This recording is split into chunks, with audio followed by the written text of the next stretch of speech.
To the hazelwood, because a fire was in my head. I cut and peeled a hazel wand and tied a berry to a thread. And when white moths were on the wing and moth-like stars were flickering out, I dropped that berry in a stream and caught a little silver trout. Hello, my name is Sherry Avila, and I will be your hostess today for Avila Fine Arts Lovers. And we have with us today as our guest Mary Kay O'Shaughnessy, who is an artist and sculptor, and she even brought one of her pieces with her to show us. So Mary, I know we have some images also on the digital images too of her sculptural pieces. Mary, how did you get started in making sculpture? Well, when I went to school, I always wanted to be an artist, but my family said you need to go and get a job. So I studied set design, and then interior design, and then architecture, and all of it had to do with building. And then I owned a gallery for 10 years, and while I was working in it, I realized that I started making sculpture, and when I closed the gallery, that's when I fully immersed myself into it about 5 years ago, and I haven't been happier than I was then, so this is great. So you studied set design? Yes. And do you do set design for theater? Is that? I did in my 20s. I see. Yes. Mm-hmm.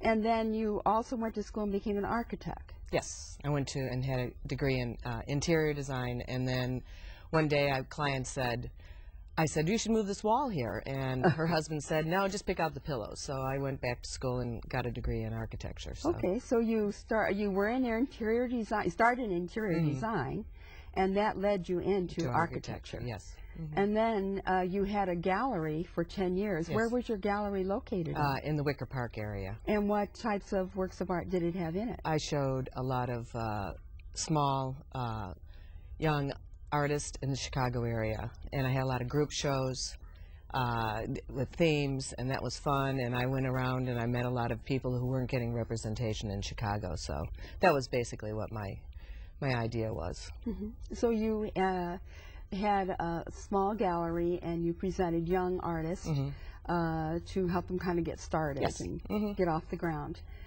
So actually your education definitely influenced what you did, but how did it influence your way of problem solving? How did that get in here? Well, one of the things about sculpture is when you put paint on a canvas, you don't have to worry about it falling down or being structural, and I think it was basically looking at a problem. One of the things with these pieces that I'm working on now is I have started out with a dress form, and then I have been working on changing it and altering it, and it's three-dimensional, so I have to worry about, is it going to stand, is it going to fall over, and so that is where the architecture and the interior design is talking about the volume and the space. I see. So you need to consider the stability of the structural piece, or of the sculpture. And here's a piece right next, between us on this table. Actually, maybe you'd like to talk a little bit about that piece and what materials you used in it, and how those materials, what you can do with that type of material. Well, first I'd like to explain that this is part of a series called Daughters of Memory. Yes. Who is the Manasseh, who was the mother of the Nine Muses. And so I feel that the Daughters of Memory, and this whole series about women's body images, and one thing about memory is the things that have been told to us and the things we said to ourselves when we were younger keep with us for most of our lives. And so these are the memories of not such great things that would happen to us. And so this one's called You Can Never Be Too Rich or Too Thin. And I took one of these, there's these dress forms, and they're from the 30s to the 60s, and they're called My Double. And I found one in a dress, in an antique store. And you take it and you put it on your body, and you shape it to your body, and then you unsnap it and you send it to dressmaker. And I just thought this was such a wonderful form. And so I started working with that, and I also make handmade paper. And this is made out of handmade paper, and then I do letterpress. And so I wrapped, this one was on a dress form that I made as small as I possibly could, and then wrapped it in wet paper. And then I put another layer on, and then I printed $1 million bills with the Duchess of Windsor's face on it. So that's why it's called You Can Never Be Too Rich or Too Thin, because she's the woman who said that famous line. So there's $1 million bills on here. Yes. With the Duchess Windsor. Yes. Face or portrait. Right. Actually, I don't think I've ever seen $1 million bill. Well, it's not a real bill. I found one. You know, people always hand out these ones on the street. So someone handed me one, and I scanned it in the computer, and then I put her face into it, and then printed it. And it's very hard, and it's like a carapace, like almost like what's going to be happening in a couple of weeks with the cicadas. And so I try to use a lot of humor in the work, because it's like when people you can be too thin. You know, we think about Karen Carpenter, and other people who have died from, trying to be this ideal of being too thin. And one of the things that I use in a lot of my pieces is light. So this is illuminated from within, because I'm trying to say that all these things, that's an allusion to all the things that we have said to us, they project out through ourselves. I mean, we may give this veneer of being this very independent person or very well put together, but a lot of times we have these little voices inside our heads still saying, your shoes are dirty, or your knees are all scabbed up. And it's funny, you're standing in front of a group and you realize that this little voice is saying these things to you. It's how you deal with it. Just to update the audience, I saw, not this particular piece, I don't believe, but some of Mary O'Shaughnessy's pieces were at the Irish American Heritage Center on the second floor in the art gallery. And I was absolutely fascinated by her pieces. And you can see why, because here we are with this piece here. And also even the idea that she used the, are they called dressmaker? They're dress forms. Dress forms. My double. To use the dress forms that are called My Double. And then had these ideas. And then, as she said, this is from the Daughters of Memory. And you said this is associated with a... well, it's the Mother of the Muses. Mother of the Muses. And her name means memory. And so the Nine Muses. So this series here will be 9 pieces that I want to present in a circle when they're, completed, and they'll be lit, and some of them will just have their interior light. And so you stand there and you're like in a circle dance with these around you. And so it's been really fun doing this, and I've been using the form as a base for the pieces. This one I took the dress form out. Some of them I left in because I wanted to have the look of it. There's one called Wrapped in Illusion, and that is... Actually, why don't we bring that one up? Okay. Let's see which number that is. Wrapped in Illusion. It's this one. 20. It's 20. 20. Number 20, Wrapped in Illusion. There it is. This one is, it has the form inside of it, and when it's lit, you can see the structure of the form, which are little triangles and little diamond shapes. And I call it that because all the pieces that are, the paper that's on it says botulinum toxin, facelift, all the proper names for all the different things that people do, and I wanted to look kind of like a mummy, and the stitching on the inside. And so it is that people think this one is, to me, is people are trying to do all these things to themselves and look like they're still 20 when they're 60, and losing that wonderful sense of what life has given them in terms of, lines and character. So this is, that was about illusion, wrapping yourself in illusion. Right. And there were words on it that refer to things that people have done to Right. themselves Right. so they can look younger and younger and younger or whatever. Right. Well, it's funny because I've Immortal. had to, and it's like bandages or a mummification, but I've had a couple of plastic surgeons who are interested in buying it. But I'm not going to tell them the part about I changed the name. Well, actually, just recently I was talking to a girl who was doing a manicure, and I was telling her about your pieces, and she said she wants one. She loves it. She just thinks it's such a great idea and so clever and so creative, and now, so that's your series, Daughters of Memory. Right. And you got your inspiration from the Nine Muses, the mother of the Nine Muses? The mother of the Nine Muses. Not mother of the Nine Muses. Right. And I think I saw a sculpture of that when I was in Italy, maybe. Seems Yes. like I saw something. Well, the three, the nine muses are the for art and literature and music, and so they're the ones that are the inspiration for all of the people who are in the arts, and so that's part of it. And then that she is the mother of it, which you don't hear a lot about her. Just I didn't want to say the Nine Muses. People use it too much. It's like the daughters of this woman, and I like that her name is Memory. Yes, yes. Yeah.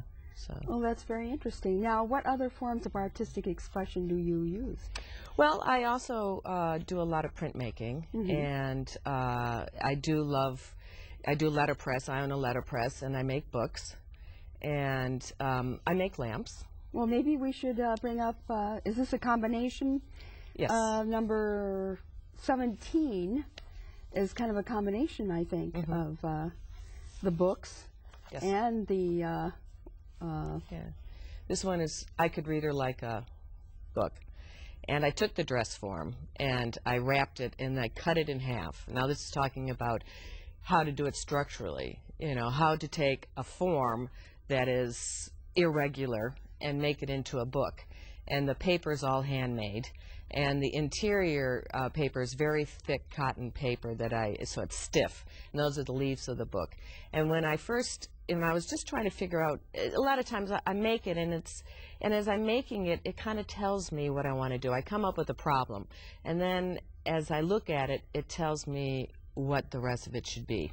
And when I made the paper for the interior, it looked like a tombstone.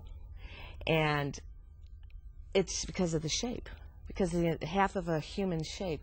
And I said, and I do a lot of reading in a book. So I read a lot of these these artists, writers who are women in the early 20th century.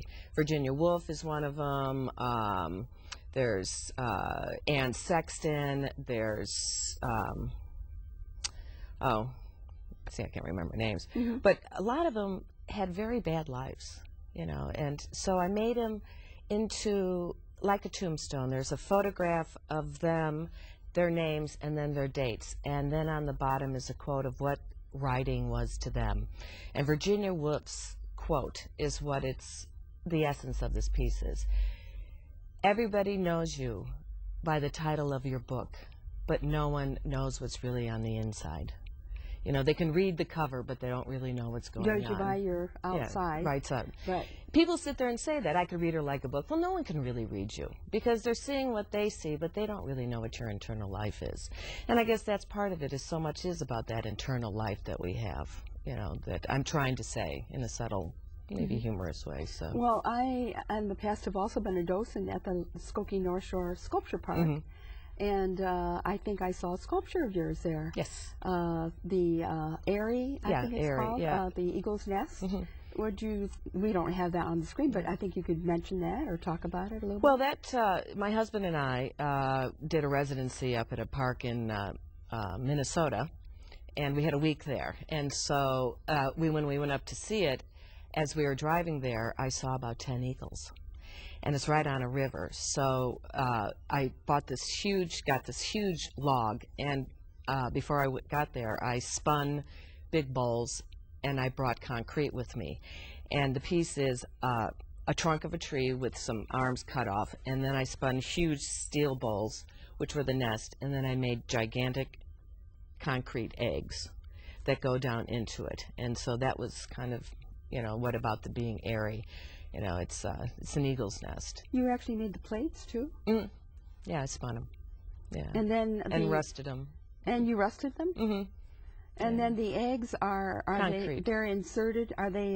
They have a. When I made them, I had a giant Easter egg, plastic Easter egg, that was 2 parts, and I filled concrete on both sides. I put a rod into it, put them together, and then they set. Okay. And then I put the egg down drilled a hole and put the egg down through the arm of the tree.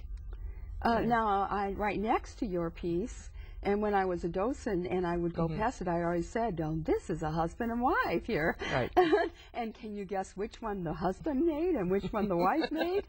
Good. Yeah. We had real fun. Charlie's piece is, he is a ceramic artist. We're both artists. And he went to art school, as I say. He really, I go to him. He's my crit.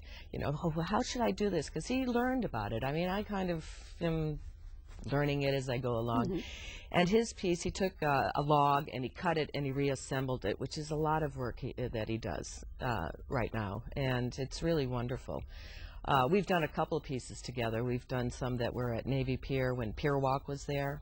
Now, did that originally, were those 2 pieces at Pier? No, they were, we did them up in... Oh, you did do them for... No, we did them up in Minnesota. Oh, yes, yes. And then they asked to have them at Skokie. That's true, that's true. Yeah. I know that they do have some pieces they brought in from Navy Pier to the sculpture park, though. Yeah. No, one piece that we did, the first piece we did was right after my mother passed away, when I was going through her things. It was her purse and the things in it, the last shoes she had, her favorite cup. Those are the things that reminded me of her. Not the paintings on the wall, but those are the things I wanted. And we cast them in concrete, and we made a cage that had 84 openings in it, and it had 7 holes to put these concrete blocks into it, because there were 7 in the family. And so you walk into it, and it's a broken circle because her life has ended. And now it's in our yard, and there's wisteria growing on it, and the concrete has kind of crumbled, and it's nice. It's been 10 years, and it's moved on to the next phase. And it was my way of hoping that it's my husband to help celebrate her life. Yes, a kind of a celebration and a memorial for your mother. It really helped with the healing. Yes, yes, that's wonderful. What a nice, how wonderful to have the ability. To be able to create something of that nature to honor your mother. That's wonderful. Thank you. It's really great. I thought maybe we might look at image number 18. Okay. 18, and this one is a different piece than the other ones. This is not actually in the Daughters of Memory. This is started out with the. I am going to explore as long as I can with this dress form. One of the things I was talking with my husband is that putting parameters around when you're teaching or as an artist, because if you have too much open, it takes so long to narrow it down. So if you put a little tight parameters around it, you can really explore the universe within that small space. And this one, I wrapped the dress form in a piece of paper, very thin piece, and then it warped a little bit. I cut it off, and I liked how the shape looked. I put wax on the inside of it, and I cast it in bronze. But I left the paper texture on the outside. And then after I finished, and you can crack open in the center, and it still looks like paper, and then I patinaed it to look like paper. And out of it comes a sheet, and it's a Spanish proverb which says, you can tell a woman what she may not do. To tell a woman everything that she may not to do is to tell her what she can do. And so it's this one. It's a feminist fortune cookie. And when I show it, I have fortune cookies made up with feminist statements in it. I see. Now, so you when you had your art exhibit at the Irish American Heritage Center, I believe you were considered part of this women's program that they had there, and that women's program was also dealing, as I recall, with the trauma of women. Right. And I think your pieces fit in very well.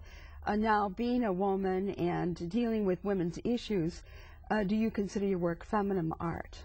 Well, I heard a quote one time, and it's what I think of being a feminist, and it was from 1917, and it says, being a feminist means being in charge of your life.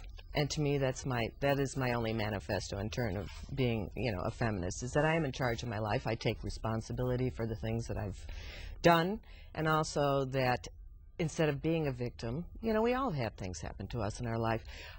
You move on, you learn from them, and and you be creative, and that's what I've tried to do, and that's what I'm trying to do with my pieces, is take general thoughts that people have and things that I've gone through, and I think that a lot of women have, and to show that yes, you can move on and you can be creative and you can laugh, because humor is laughter. If you don't laugh, you can't do anything about the past. You have no control over the future. You have this moment. You learn from what you've done and you move forward. Well, there was just an article in yesterday's paper, I believe, or Sunday's paper, about humor and how important laughter is. They had an exhibit at Loyola University Museum of Art, and one of the parts of the exhibit was a video on laughter. And this actual video had been taken in India of a laughter club. And also my husband and I were in a group where they had a talk on laughter. And it was so fun because we were singing happy birthday with ha ha ha. Ha ha ha ha ha. And we were pretending that an ice cube went down our back and all sorts of fun things, because when you can laugh at things that have happened in your life and have a little sense of humor like that, it does help you heal.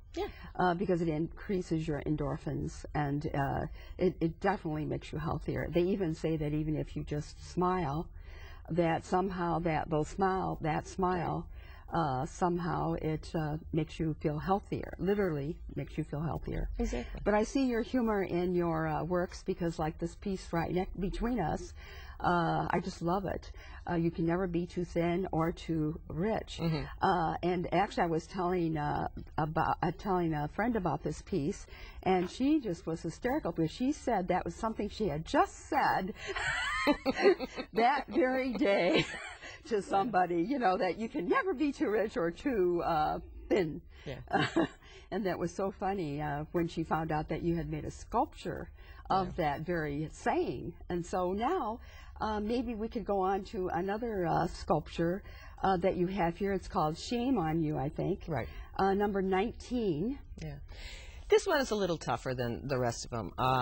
This is a paper piece that then has dowel rods. This piece is talking about structure when I was making it. How do you make rings around an irregular form, and how do you suspend it? I wanted it so that so they're called shame episodes. When people go through it, is when people are saying bad things to themselves. The tape, sometimes the continuous tape, and this says things like, your parents never loved you, you're stupid, no one could ever love you, you're so dumb, you'll never succeed.